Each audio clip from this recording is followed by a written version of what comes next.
Makati, alas 6 ng gabi. Habang ang karamihan ay nagmamadaling lumabas para humabol sa happy hour, si Liam ay nakaupo pa rin sa desk niya. Maputi si Liam, mukhang laging puyat, at tanging asul na ilaw mula sa monitor ang tumatama sa kanyang mukha.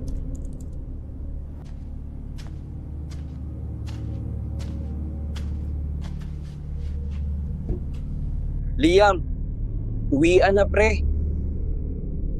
Bakit andito ka pa? Kailangan matapos tong presentation para sa Lunes. Alam mo naman si Miss Irene, mabusisi sa trabaho. Napansin mo ba? Si Mark, si Sarah. Bigla na lang nawala. Sabi ng HR, nag-resign daw. Pero naiwan yung mga gamit nila. Wala namang aalis ng basta-basta sa panahon ngayon, di ba? Baka nakahanap ng mas malaking offer. Makati Life, pre. Basta, ingat ka. May mga sabi-sabi na may narinig silang kalabog sa pader kapag gabi na. Una na ako, pre.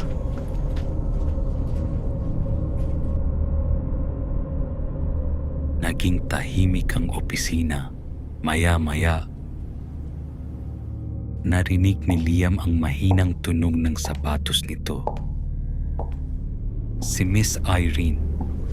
Sa suot niyang sleeveless na blazer, mukha siyang sophisticada. Pero habang lumalapit siya, parang biglang bumababa ang temperatura ng aircon. Liam, bakit hindi ka pa umuuwi? Gabi na.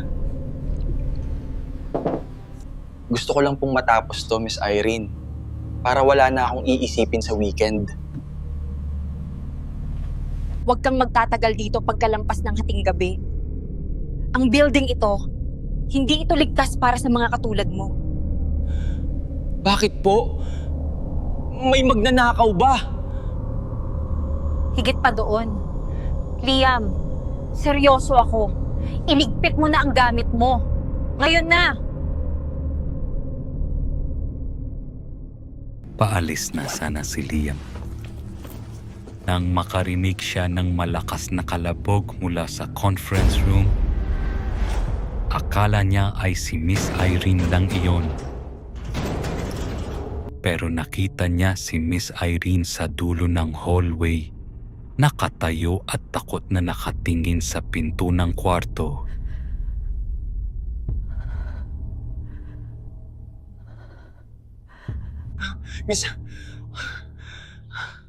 Miss Irene, anong nangyayari?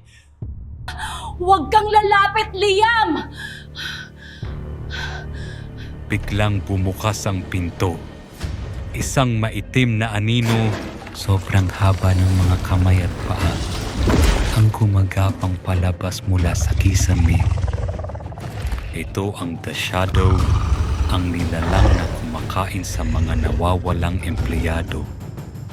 Isa itong matandang halimaw na nakatira sa pundasyon ng Makati. Papalapit na sana ang anino kay Liam, pero humarang si Miss Irene. Dito na nakita ni Liam ang totoong anyo ng kanyang boss. Ang maputing balat ni Miss Irene ay biglang naging kulay itim.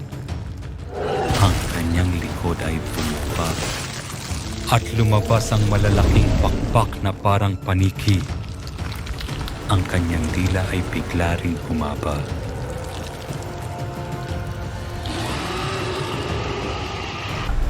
Miss Irene? Hindi! Hindi ito totoo! Ano yan? Anong nangyayari sa inyo? Tumakbo ka, Liam! Hindi kita kayang protektahan dito! Nag-away ang dalawang nilalang. Si Miss Irene na isang mandurugo ay lumipad sa loob ng opisina. Nagpapagsakan ng mga gamit. Pero mas malakas ang shadow. Tinapon nito si Miss Irene sa semento. tumakbo si Liam sa hallway. Naririnig niya ang anino na gumagapang sa mga pader. Hinahabol siya sa loob ng madilim na opisina. Nakakandado na ang lahat ng pinto. Tulong! Tulong! May tao ba dyan? Tulong! May tao ba dyan? Biglang bumaba si Miss Irene mula sa itaas at hinawakan si Liam. Ang balat niya ay itim na at kasing lamig ng bangkay, pero mahigpit ang hawak niya. Liam, makinig ka! Sa basement, may lumang chapel doon. Hindi sila makakapasok sa loob. Bakit mo ako tinutulungan? Halimaw ka rin, di ba? Kahit halimaw, alam ang halaga ng katapatan. Takbo! Pinigilan ni Miss Irene ang shadow para makatakas si Liam sa hagdanan papunta sa basement. Ramdam ni Liam ang takot habang pababa sa hagdanan.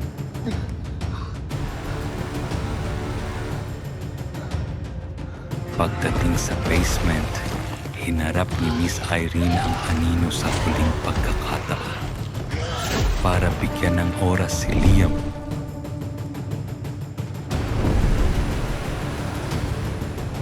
Ako ang harapin mo! Liam, umalis ka na habang may oras pa! Ginamit ni Miss Irene ang kanyang mga pakpak para itulak ang anino pabalik sa elevator shaft.